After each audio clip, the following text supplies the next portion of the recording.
আজ সংবিধান প্রণেতা doctor B.R.. আম্বেদকরের 135তম জন্মদিবসের কর্মসূচি পালন করতে গিয়ে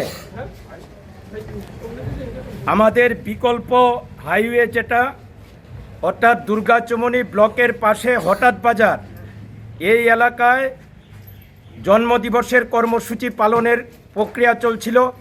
তখন বিজেপি দুর্বৃত্তরা প্রকাশ্য দিবালুকে বর্বরভাবে আক্রমণ সংঘটিত করে। তাতে আমাদের পার্টি নেতা তফসিলি সংগঠনের নেতা অনিল দাস গুরুতরভাবে আহত হয়। তাকে ইতিমধ্যে কুলাই জেলা হাসপাতালে রেফার করা হয়েছে কমলপুর বিএসএম হাসপাতাল থেকে। এই ঘটনার প্রতিবাদে আমরা কমলপুর শহরে বিক্ষোভ মিছিল সংগঠিত করি। কমলপুর থানা ঘেরাও কর্মসূচি আমরা গ্রহণ করি। কমলপুর থানার ভারপ্রাপ্ত আধিকারিক কথা দিয়েছেন যে আসামিদের